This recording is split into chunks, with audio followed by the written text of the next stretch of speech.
let's get into this, because every now and then a story comes along that's just stranger than fiction. And today, we're breaking down what might be the single biggest, and you gotta admit, most ironic AI leak we have ever seen. And that quote, it just nails it. This is from a security researcher who discovered that Anthropic, a company literally built on the idea of AI safety and keeping things locked down, had just, well, accidentally open sourced itself. The irony is just perfect. I mean, just think about the contrast here. On the one hand, you have Anthropic's entire public identity, this multi-billion-dollar startup that is constantly talking about safety first. They're the ones arguing we need closed-source models to protect all of us. And then, on the other hand, their entire secret sauce, the complete source code for their prized AI, Claude, was just out there for anyone and everyone to download. It's kind of staggering. So you have to be asking, how does a company so obsessed with control lose it so completely? Well, this wasn't some complex Mission Impossible style hack. Nope. The answer is a surprisingly simple and very human mistake involving something called a source map. Now, if you're not a coder, don't worry. A source map is basically a developer's treasure map. It takes all the scrambled, computer-optimized code and translates it back into the clean, human-readable stuff it started as. It's fantastic for finding bugs, but it is the absolute last thing you ever want to ship out into the wild. It's like accidentally publishing the blueprints right alongside the final product. And here's the chain reaction that made it happen. It all started with a bug report for a tool they were using called bun.js. A developer, trying to fix it, published a new package of their code to NPM, which is like a public library for code. The problem, this new package accidentally included that giant 57 megabyte source map file. And just like that, within minutes, the cat was out of the bag. The entire readable source code was online. Okay, so this is the juicy part. The code is out, the secret is revealed. But what did we actually find inside this supposed AI black box? What makes Claude tick? Well, let's peek under the hood. And here's the biggest reveal of all. It turns out we're not dealing with some mysterious alien superintelligence here. The code shows that Claude, at its very core, operates on a principle that people are now calling a dynamic prompt sandwich. It's incredibly clever, yes, but it's also something we can actually understand. And that sandwich is a lot more than just two pieces of bread.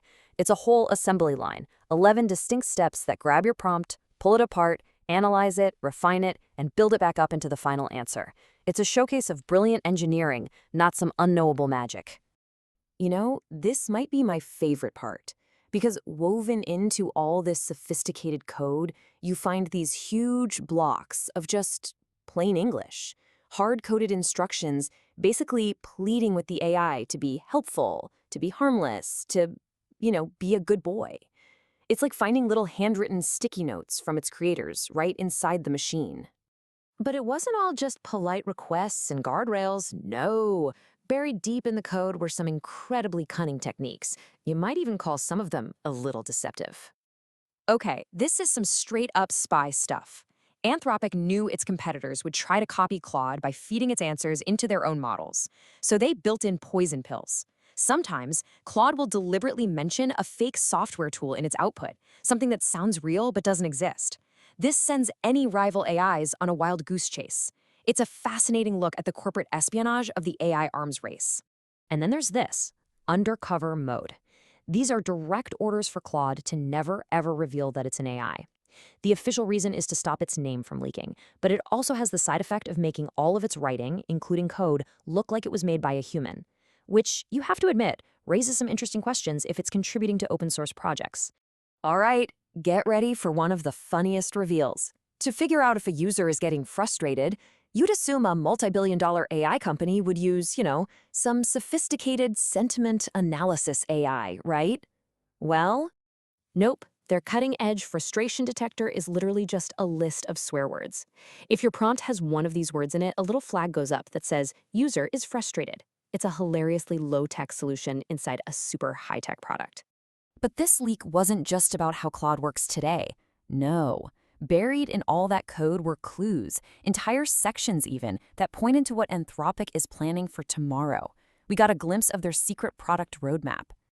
And just look at some of this stuff. We've got a Tamagotchi-style AI friend called Buddy, a new potential model name, and things that just sound wild, like Ultra Plan Coordinator Mode and Demon Mode. But honestly, the one that really jumps out, the one that feels like true science fiction, is Kairos. So, Kairos seems to be this massively ambitious project. The idea is an AI that runs quietly in the background of your life. It would keep a journal for you, consolidate your memories using something they actually call a dream mode, and even start doing your work for you on a schedule. This is a real peek into where they think the future of personal AI is heading. So, after seeing all of this, what's the big lesson? Well, this quote from someone who dug through the code really says it all. What we found wasn't an alien intelligence. It was a masterpiece of human engineering, taking old school programming ideas and weaving them together with this incredibly complex web of prompts and instructions. It's messy, it's brilliant, and it's ultimately human made. And that leaves us with one final huge question. This whole thing proves that even for a company that preaches safety and secrecy above all else, one simple mistake can blow the doors wide open. So it really makes you wonder, in a world that's this fragile, what's the real future of trying to keep powerful AI under lock and key?